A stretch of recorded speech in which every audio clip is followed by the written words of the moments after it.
This show is produced by the Hartman Media Company. For more information and links to all our great podcasts, visit hartmanmedia.com.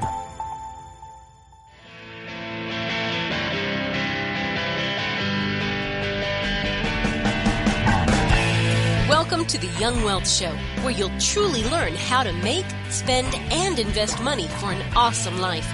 Get the real-life stuff that wasn't part of your school curriculum.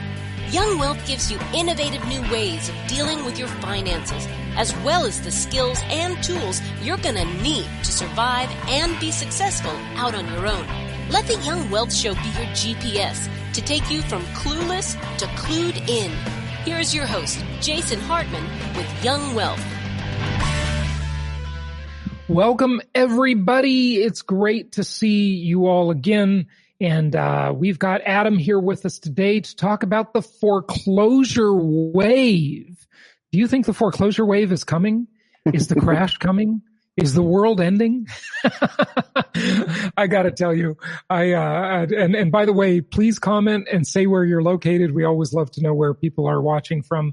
But I got to tell you, yesterday I did a video with my buddy George Gammon. And it was released last night, and maybe some of you saw it even. You know, people are always making these comments like, well, all these real estate guys are always saying everything's going to be great and the crash will never come. And they're always positive, rah, rah, rah, right? Not true, number one, at least not. We talked about that 2 weeks ago. Yeah, exactly. So Adam, I'll let you get to that in a minute. Hold that thought. But here's the thing, folks, and this is what you gotta realize. Don't be one of these people that becomes this angry naysayer that is just, trying to put the kibosh on everything because they missed out. Okay? That's what happens. And it's absolutely amazing to me how these people they're just like sour grapes. So here's what I'll say. This is something to take to the bank. You ready? Take it to the bank. It has been an awesome decade for real estate investors. Oh, wait. It's actually been an awesome 20 years. No, it's been an awesome 30 years. It's been awesome for 3 decades. Oh, no, wait a second. It's been awesome for 40 years. What am I talking about? Real estate investors have been making fortunes for 50 years.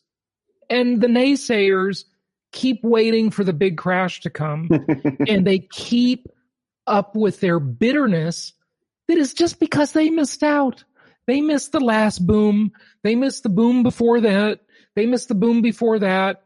And yes, folks, there are cycles. Duh. No one will deny that. I get it. Okay. That's why you buy and hold. Multi-dimensional asset class.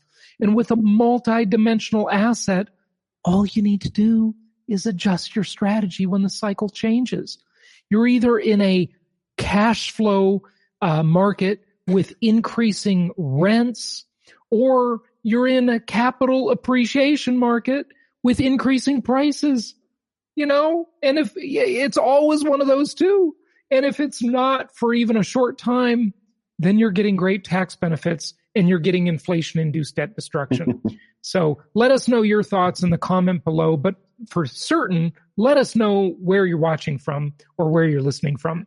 Well, I got to love Peter over here. Peter from Colorado Rocky Mountains said, great interview with George Gammon. Hey, buddy, we need the sour grapes people to stay where they are to pay us rent.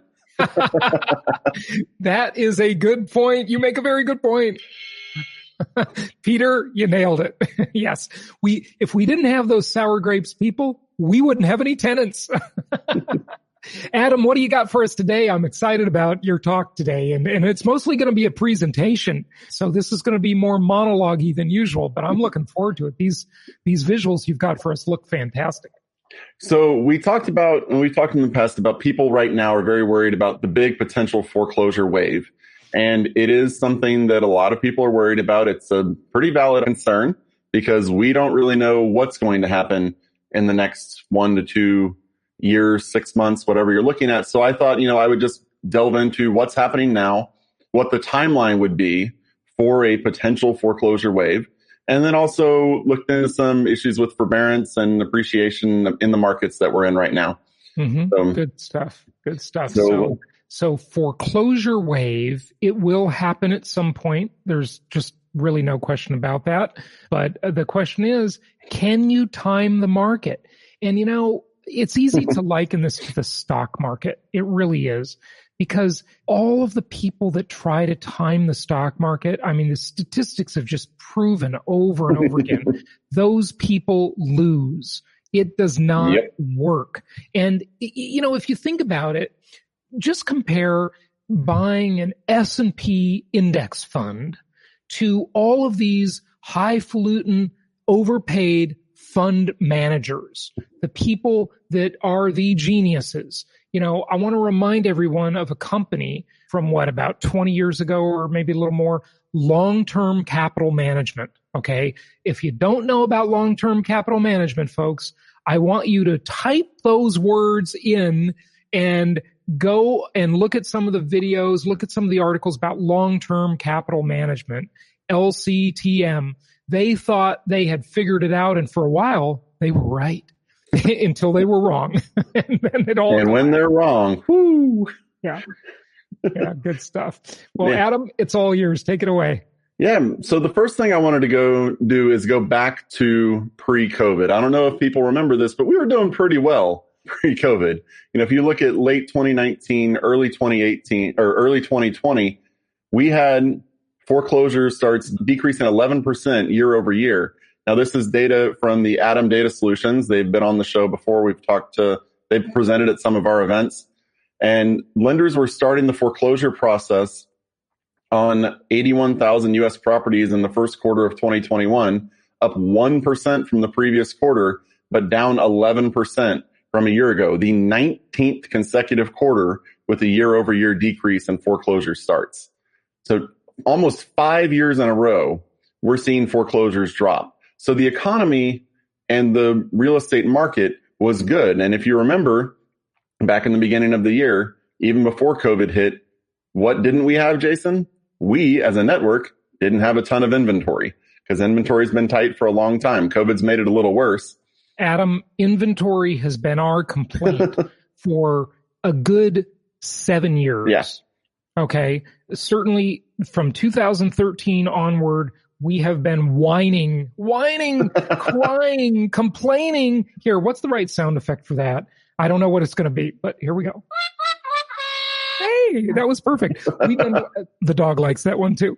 We've been whining about lack of inventory for a good 7 years. Now, we were whining about it before that in another side of the cycle, but 7 years of weak inventory. We always had this imbalance of where if we had more good inventory, we could sell more properties. Okay. But it is really, really tight now. And so then you go back to actual repossessions. Lenders were repossessing, under 30,000 U.S. properties in the first quarter, down 28% from the previous quarter, down 16% from a year before, the fourth straight year with a year-over-year decrease. I mean, so you look at this and foreclosures were down everywhere, all over the country at the beginning of the year before we had the COVID shutdown. Again, the same thing from Adam Data. There's the housekeeper. So excuse me. Go ahead. All right, so I'll take over. So the lowest number of total foreclosure filings recorded since they began tracking in April 2005. So the foreclosure, it was becoming less and less of an inventory thing to begin with. They were harder to find. And, so this is what was happening pre-COVID. So then COVID hits, and March 25th, 2020, Congress passed the CARES Act that we all know about, we've heard about ad nauseum. But if you look here, there's a video from the CARES Act mortgage forbearance. This is from I believe this one was from the FHFA website. And it says, update, since this video was released, and it was released back when the act was passed, federal regulators have made it clear that if you receive a forbearance under the CARES Act, your mortgage servicer cannot require you to repay your skipped payments in a lump sum once the forbearance period ends. Right. So okay. originally, at the end of forbearance, it's not a lump sum, which would cause financial hardship that could lead to future foreclosures. Right. And that was a big concern when it was passed. Yeah. When it was passed, they were allowed to do that. And everybody was like, well, how am I going to do that? How am I going to pay 4 months of my mortgage whenever I can't even afford one right now. Right. So that's the gist of what you're saying, though, is that the forbearance issue that's happening over these last several months does not lead to a future hardship. In fact, I would argue the complete opposite. It leads to, more money in the system because a lot of people went into forbearance and they could easily afford to make their mortgage payment. Oh yeah, we're gonna get into that. Okay. We're definitely getting into that. So this is what, Congress changed the rules after they started it, which, is good for us. So now mortgage delinquencies are decreasing right now. Mm-hmm. The latest data shows the delinquency rate decreased in the third quarter of 2020, and the delinquency rate for mortgage loans on 1 to 4 unit residential properties. Now this is all mortgage loans, not just Fannie and Freddie loans, decreased to a seasonally adjusted rate of 7.65%. Now, at the peak in 2010, the delinquency rate peaked at 9.3%. As an example, in 2018, which was the latest that I could find on Statista.com, it was the latest they had that was for free, it was 4.4%. If you remember, as we talked about inventory-wise, 2018, there still wasn't a ton of inventory at a 4.4% delinquency rate. 7.65%, as you'll see here, is about what it was in 2012 and 2013. But, important to note, they count every single mortgage in forbearance as one of the delinquent loans in that 7.65%. Oh, interesting. That's how they're counting COVID deaths. And I don't mean to make light of that. Obviously, that's kind of an odd laugh, but they're over counting is what you're saying, right? Yeah, absolutely. So, because technically they're in delinquency, but if you look, so approximately 2.4 of the 7.65, so about 5.2% are actually delinquent right now in a way that something could happen if the eviction moratorium is lifted and all of that. So the forbearance loans are included in the delinquency that you're seeing saying, oh my gosh, it's so high. Well, it's higher than it was, but times were really good. Mm-hmm. If we go back to the 2012, 2013 status of inventory in the market, things weren't terrible in 2012 and 2013. Things were, the economy wasn't, it wasn't fantastic, but it wasn't terrible.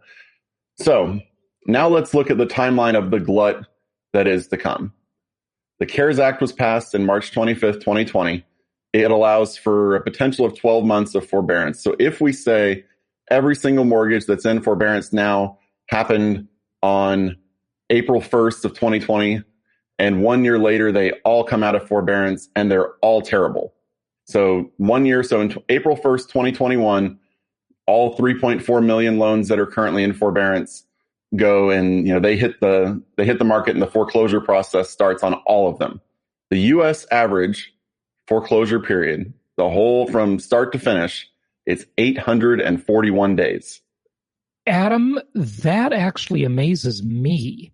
Now I know that it's insanely long like that in Florida and New York and some of these states where it requires them to actually go to court and, do this. Basically, it's a lawsuit. That's all it is. Yeah. And they have to litigate a lawsuit to get the right to foreclose.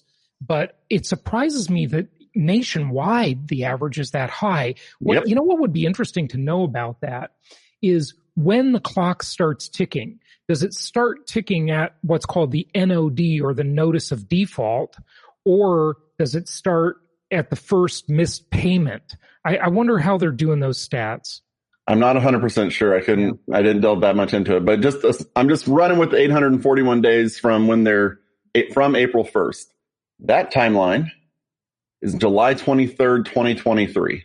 So the inventory might hit in July of 2023 if every single thing goes wrong between now and then.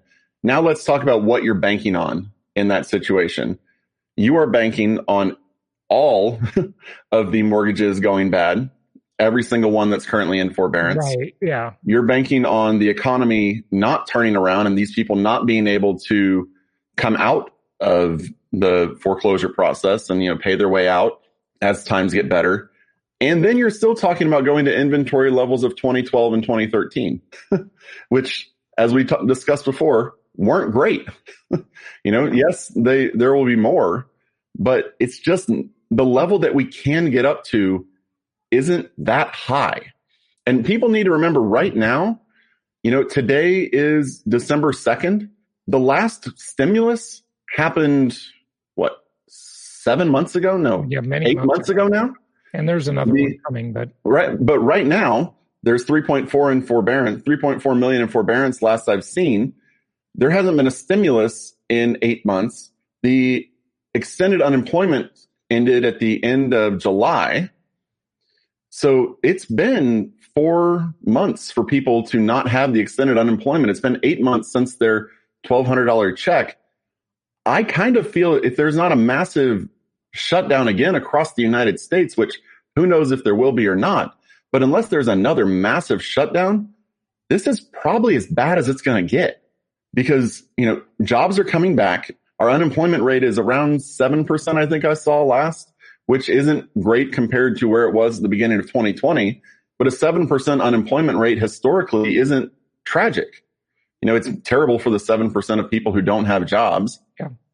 But historically, they thought the natural rate of, full employment was around 4%. Yeah, that changed whenever unemployment went below 4%. Is that, when the unemployment rate is hovering around 4%, that's considered full employment because everybody who wants a job has a job. There's always some unemployment in the system because some people just don't want to work. They call those people Democrats. Had to throw that in, Adam, just to bug you. So you've got, the 7% unemployment. People haven't had a check come in the mail for a long time. They haven't had the extra unemployment for a long time. So really, if you look around, unless there's a massive economic shutdown, where's the more bad news going to come from? So now you look, if you were in forbearance right now, my question to you, Jason, is what is the incentive to come out of forbearance if you are concerned about a potential shutdown? What's your incentive? Yeah, it's a good question. And wow, we're getting a bunch of comments here. I'm looking at all these things coming in. So this is interesting. Stevie, appreciate those comments. And there's not an incentive, Adam. Being in forbearance is a great deal. The only downside of it, there's literally only one downside. And that is that if you're trying to buy more properties and you're an investor, you're not going to get any new financing when you're in a forbearance program. But other than that, if you're not an investor and you're just a typical homeowner, paying later is a better deal than paying now. Exactly. You're not getting dinged on your credit. It's just going to be, you can talk to them and work it out and get it tacked on to the end of your loan. There's really no downside. And if you're at all concerned about your future ability to pay, there is zero reason to come out because then you have to go back in and try to get back in later, which who knows if you will or not. Mm-hmm. So these people are very incentivized to stay in forbearance until it ends. So of those 3.4 million, who knows how many right now could come out and be absolutely fine. I've talked to clients myself who, have tons of money sitting on the sideline, but their income did decrease initially with COVID. So they went into forbearance and took advantage of it. And now they're basically just sitting around waiting to see when the best time to come out of forbearance is. So you've got people like that who are sitting on the sidelines ready to go. When they find the right investment and they're ready tax-wise to jump in, then they're going to come out of forbearance and buy properties. Right. Yeah. So they're managing it strategically as any rational person would. Right? Yeah. So I looked at rent collection right now, since we talked about how, people haven't been getting stimulus, haven't been getting the extended unemployment. And the best number, as we've talked about, it's really hard to find single family rent collections. But I looked at the multifamily rent collection from the National Multifamily Housing Council. And if you look here at the numbers, this is at the end of the month is the total number here, the 96.6 back in May of 2019. It's plunged all the way to 94.8% of rents are being paid in full by the end of the month. Right. And the thing we've cited on the podcast, a lot of these statistics about rent payments. And the funny thing is, when this was really bad news, Adam, and you remember it several months ago when, everybody was concerned that, why should tenants pay rent now? They don't have to. They can't be evicted, blah, blah, blah. And everyone thought the world was ending. And we just didn't see any significant problem whatsoever amongst our own clients or our own portfolios. Okay. And so we thought, what is the disconnect here? And what we realized is that this was mostly a problem for large institutional landlords owning apartment complexes. And, we theorized about this, thought about it. And one of the reasons that, again, this is a theory, but I'm pretty sure it's what happens, is that when you have an apartment complex and you have people together that are very close together as neighbors, and they're talking to each other and they're sharing their thoughts and their emotions and what's going on in their lives. And they all have the same single landlord. They tend to gang up on them. And this is why in apartments, over the years, you've had this problem of rent strikes. And so this isn't the same as a rent strike per se, but, tenants will just start talking to each other and say, hey, you paying your rent? No, I'm not paying it, or I'm only paying half or whatever. And then they'll just all, move in lockstep, which, why wouldn't they? It's natural human tendency. And with the single family homes, we just haven't seen this kind of problem. And I want everybody to remember something, that whenever you see statistics like this, they are for large institutional landlords because that's who gets surveyed. All of you who own single family homes like Adam does, like I do, like our clients do, and our other investment counselors, they don't get a survey from anybody. No. Nobody surveys them and says, hey, did your tenant pay your rent last month? Nobody does this because it's so fragmented. But there are tons of companies that keep stats on, large institutional apartment complexes, and they survey these landlords and they say, hey, can you tell us what's going on? And so that's another reason that these statistics, you really have to peel back the layers of the onion and, read between the lines, as the saying goes. I hate to be so cliche, but it's true. Yeah, I've never received a phone call or an email asking me if my tenants have paid rent. I have received hundreds of phone calls trying to buy my properties, and especially lots of text messages too, and lots of yellow postcards. Yeah, definitely get those in the mail all the time. So rents are being paid even without the stimulus, even without the extra unemployment, which it leads me to believe that things are on the upswing as we were able to open, especially as the vaccine comes around, no matter what you think of it, as more people start taking it and we're able to open up more, across the country, things are going to get better. I don't, like I said, unless there's a massive shutdown, I have trouble envisioning it being worse than it is now. So now, before you jump for a minute, I want to take one of these comments because it's interesting. Well, all of them are interesting, but we don't have time for all of them. By the way, folks, I know a whole bunch of you are watching on all of our different Facebook pages and on YouTube, and you're not telling us where you're located. So chime in and leave a note and just tell us where you're watching from. We know you're watching, folks. We can see the numbers. And our numbers are aggregated for all of the different places where this is being distributed to. So we know you're out there. Tell us where you're located. We always want to hear from you, and make any comments or questions. But this is interesting. Eccentric, spelled oddly, says, sooner or later, the monthly mortgages will be so expensive, the low interest rates will not be affordable. Seems like a massive bubble. How is this sustainable? Well, here's the thing, and I said this yesterday when I did that video interview.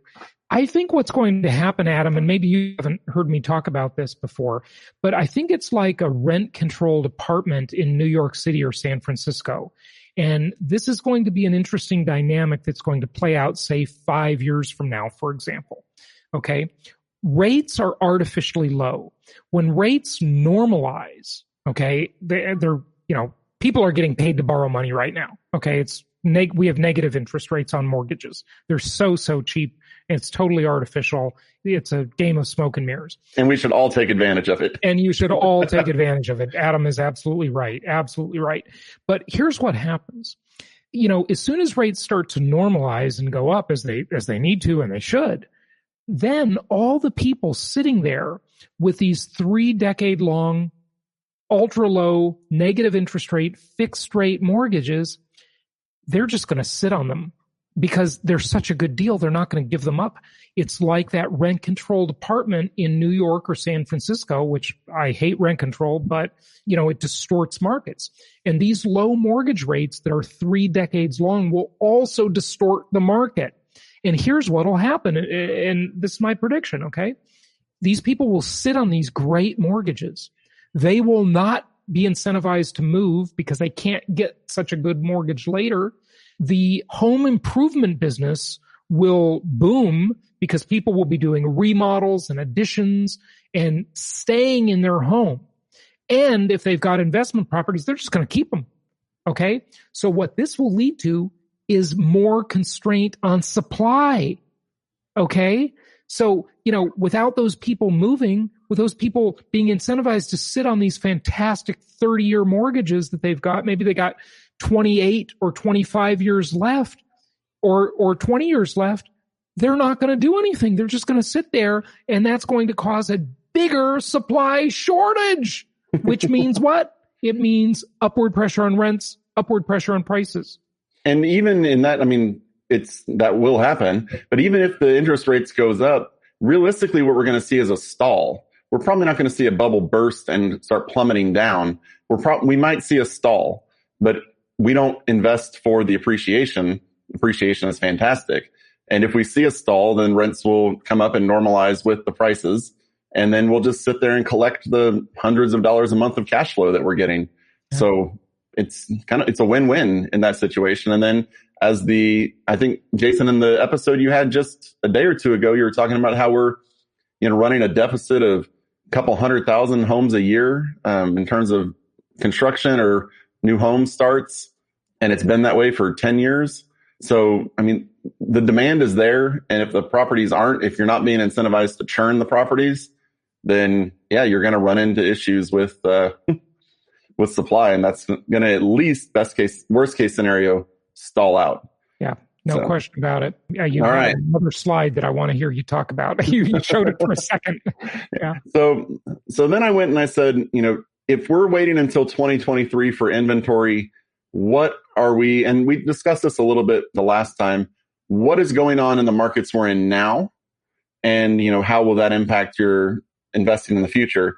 So I went to the FHFA's website and looked at their home price indexes that they have and saw how our markets are doing. They had the top 100 MSAs in terms of appreciation.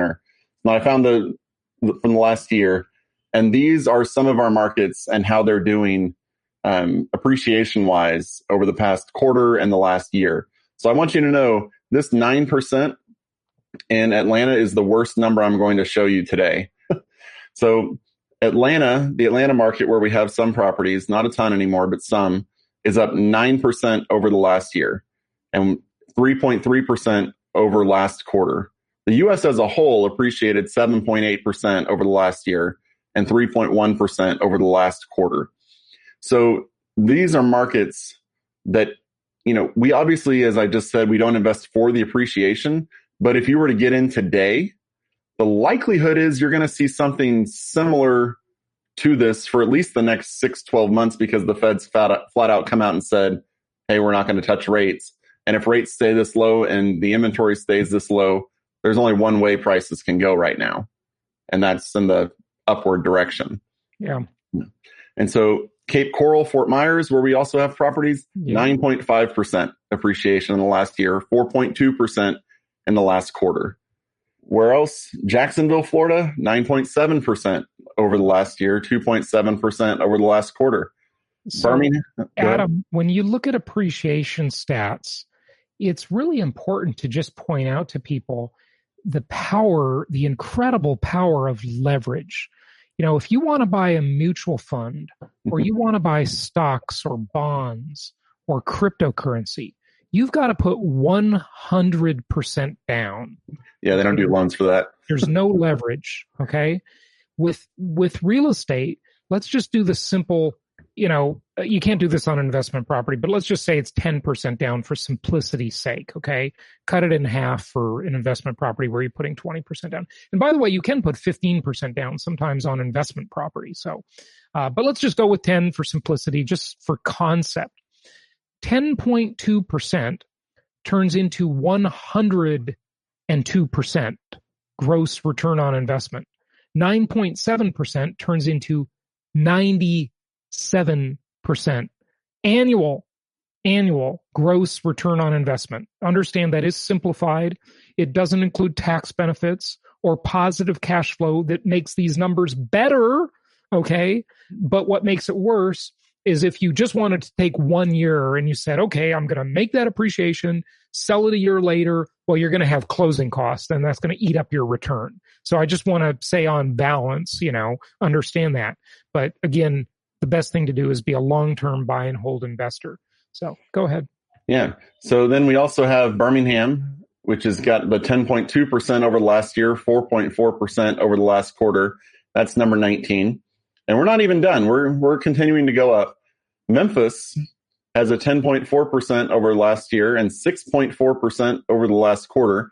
We talked about Memphis 4 or 6 weeks ago whenever I was showing kind of why that city's appreciating. I had the thought of selling my Memphis properties from time to time. No way. Yeah, so you've got that at 10.4%. And Jason, do you want to guess which market we have that is the absolute best in appreciation? I'm going to say Atlanta. No, we already covered Atlanta. That was 9. Okay. That's 9.0. It gets better? It does get better. 10.4? No. It is our newest market. Oh, Charlotte. Yeah. Charlotte is 10.8% over last year. It is the number 9 out of the top 100 metros. 10.8% over last year and 3.8% over the last quarter. Wow, that's just incredible. So I say this not to say you're guaranteed 9, 10, 11% if you go into these markets. But this is flat out happening right now. Yeah. This is the economic situation. We have the COVID crisis somewhat getting in the rearview mirror. The economy is picking back up. Home prices are appreciating. And if you're going to get in, if you're going to invest, if you're going to increase your portfolio, if you wait until 2023, even if these things just go up 10% over the next year, even if properties drop 20% in the meantime, you're not getting that much of a benefit from it. Maybe it goes down to 95% of what it is now whenever it drops 20%.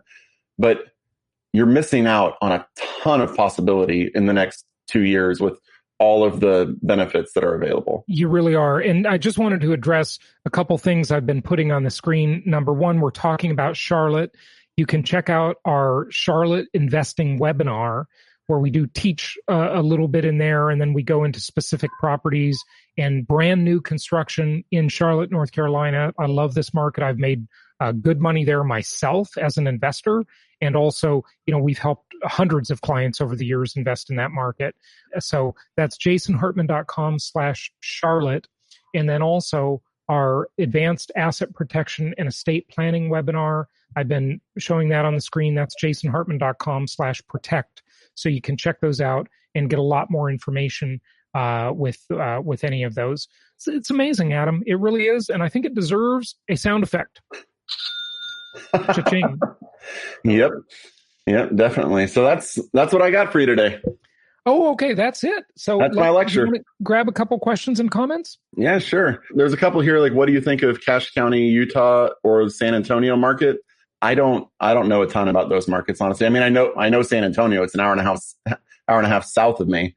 But like we've talked about with Texas before, you're going to have to really dive into it. Texas requires about a 0.9 to 1% RV ratio just to make the property taxes work. To offset the higher property taxes. Yeah, because as a non-home owner occupied, owner, they're going to be high. Yeah, so, when you're an investor, they charge you a higher tax rate. They don't cap the amount they can raise the value of your land, of your property. So it can get a little rough. But if you can make it work, then Texas is a good place to invest. It just can get tricky as Texas appreciates. You have to it can lend a couple of rough years, or not rough, but not as good years if your rent doesn't keep up with your value as much. So yeah. Sure. I want to address a comment here from CV. And CV says U6 unemployment is around 15% or more, according to George Gammon. Well, I don't deny that the unemployment stats are understated. There's good reason. Just like the consumer price index, the CPI, which is the measure of inflation, is also understated. It's all a big scam, folks. I mean, no one will deny that, okay? They manipulate the statistics. Yes, that's the way the world works, unfortunately. But the right question to be thinking about, CV and everybody else, is compared to what? Remember, we're only comparing the stated official unemployment rate today and the stated official consumer price index today to what it was before, when it was also manipulated. Okay. Now, I know what you're going to say if you've really taken a deep dive into this stuff. You're going to say, when it comes to inflation, at least, and by the way, I had the founder of shadowstats.com, John Williams, on my podcast, and he keeps track of this stuff, beyond what the government tells you. But I think he's wrong in some ways too, because one of the big arguments is these guys will say, and George will say this too, frankly, is that before 1980, if you just calculate inflation, for example, not unemployment here, but inflation, the way they calculated it before 1980, it would be much higher than it is now. Well, here's the problem. Nobody ever asks. You say the inflation stats are wrong today, and I agree with you. I agree. They are manipulated. But they were also manipulated back then, okay? Not new. To say that the way they did it before 1980 was correct either, okay? You can argue with that. And when you look at like Shadow Stats and you do his inflation calculator, I'm a paid subscriber to Shadow Stats, okay? I pay for the membership. And that gives you access to some of his calculators. And I won't even quote his stats because they're so ridiculous. They're like insane. I mean, Adam, if you want to take a couple of these questions, I'm going to find the paper because I have it around here somewhere. So, Adam, it's all yours. All right. So, CV, you talked about house hacking in places like Queens, New York City. A millennial and the home prices are sky high. I can definitely understand that. You're looking at houses in the $850,000 range. 30-year fixed rate at 2.75% is around $2,700 monthly mortgage, and property taxes around $600 per month. So you're looking at $3,300 all in. And you can rent it out for $2,100 a month, and the tenant would be paying your equity, and you'd have a lower cost of living. Even if the housing prices potentially fall, the tenant would pay your mortgage. Well, your tenant wouldn't be paying your mortgage at $2,100 a month. You'd still be paying, at least $1,200 a month to live in the property. Now, house hacking has its places. If you just really want a property and want to get in there and you're okay with that, then $1,200 a month to live in, Queens might be worth it to you. You just need to look at what you're losing, buying that property. I don't know what you'll have to put down, if it's, 5%, 10%, and what you can do with that money if you don't put it there, and the benefits you could get tax-wise and for the future. So, living for $1,200 isn't a bad deal. But it's just, what else could you do with your capital is the big question you need to ask. Well, let me just share with you the difference on the Bureau of Labor Statistics, the BLS, and the Shadow Stats inflation calculation. I'm going to hold this up to the camera in a moment, okay? But because I've got it on good old-fashioned paper. I printed it out. I couldn't believe it. So it was so amazing to me that I had to print it. What I was doing is I was doing a bunch of calculations for the presentation that I gave yesterday. And, I was calculating how real estate has actually, from a payment perspective, a monthly payment perspective, it's become cheaper and cheaper and cheaper over the years when you adjust for inflation, prices, and interest rates and mortgage rates, I should say. And so I was looking at the Shadow Stats stuff, and I was going to use their numbers. I was tempted, but I decided not to because they're so outrageous. Here's how outrageous the numbers are. Okay. What I did is I plugged into their inflation calculator that I pay for to be a subscriber to this. Okay. $100,000. Okay. So a $100,000 mortgage, for example, in 2006 was worth how much in 2020? Because this is an example of what I call inflation-induced debt destruction. So look at this.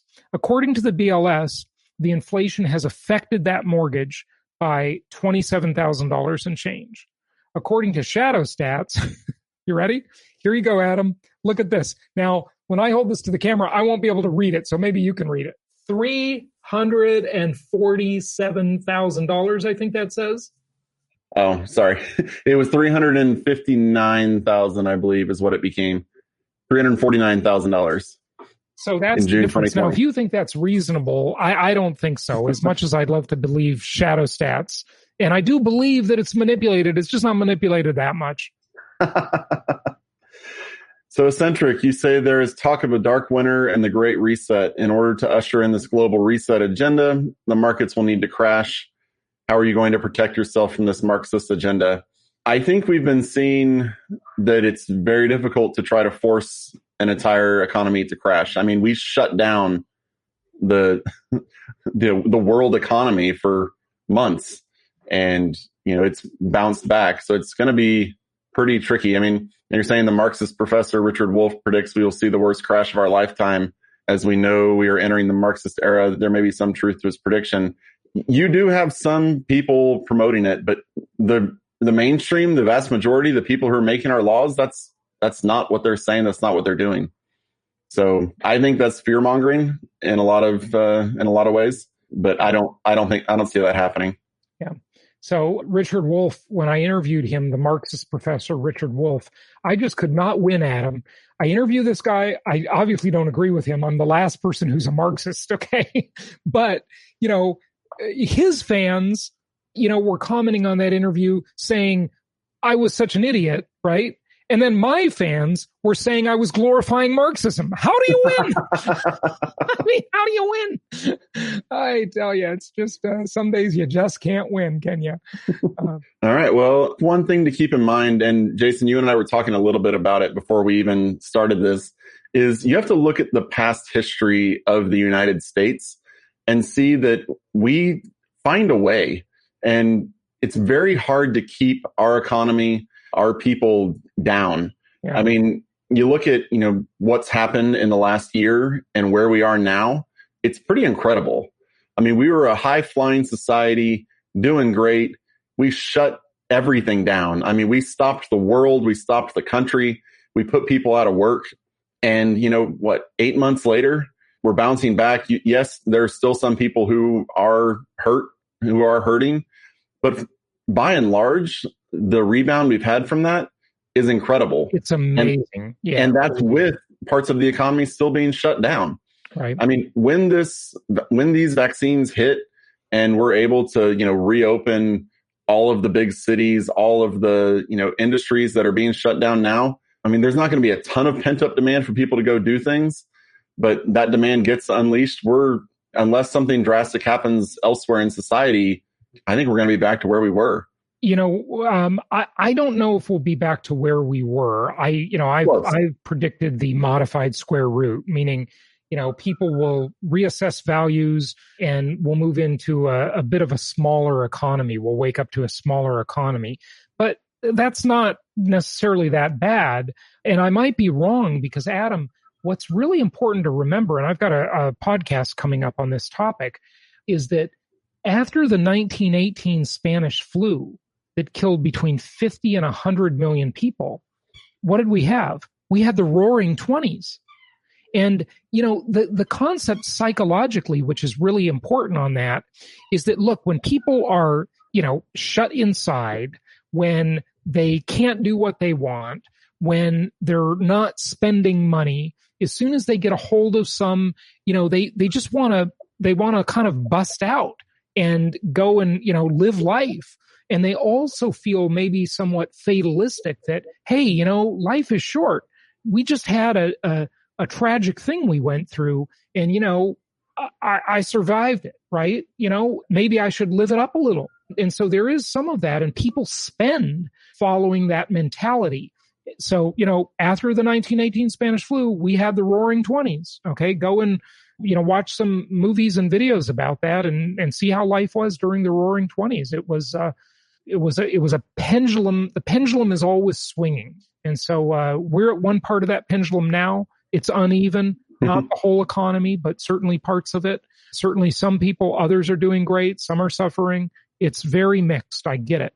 But the pendulum is always swinging back and forth. So CV, you're asking if there are any places in Texas where it's a good place to invest. We're looking at Texas markets right now. Last I heard, we were looking in New Braunfels, which is a kind of a medium-sized city between just a little south of Austin, which is it's a great place. And if we can make the numbers work, it'll be a fantastic place to buy. Honestly, I'd probably go buy there. But Texas has become a little bit expensive, folks. I mean, we've helped hundreds, probably thousands, I don't know, hundreds at least, of investors invest in all the big Texas markets, whether it be Dallas, Austin, San Antonio, Houston. But it's become a little bit priced out, and we've got to be in those markets where the cash flow is good and those rent to value ratios are really good for our clients that already own Texas properties like myself. Okay, that, and I bought them years ago. I'm just milking it, and it's fantastic. But there's a difference between entering a market today and entering it back then when your cost basis is different, right? So, Austin was the number 3 market, I believe, on the list. It was 11.3% appreciation year over year. So it was, it's huge. In regards to, you ask CB, what cities are good cities to invest in at the moment? I mean, just go to jasonhartman.com/properties. Those markets are good. We can help you find properties there. You could go to jasonhartman.com/ask. You can send any questions our way and somebody on the team will help you out. Yeah. And a lot of times we answer those questions on the podcast too. So, definitely the Creating Wealth podcast is what you want to be listening to 5 days a week, Monday through Friday. Well, Adam, let's wrap it up. Thank you so much to Adam, and thank you to all of you watching. We really appreciate your fantastic comments and questions, and appreciate you viewing and telling your friends about us. And be sure to click that like button before you go. It helps us with the algorithm that runs the world, unfortunately. But that's the way it is. We will see you later today on the podcast. And we do that 5 days a week. So be sure to check out the Creating Wealth podcast if you're not already subscribing. Adam, thanks so much. Thanks, everybody. Have a great day.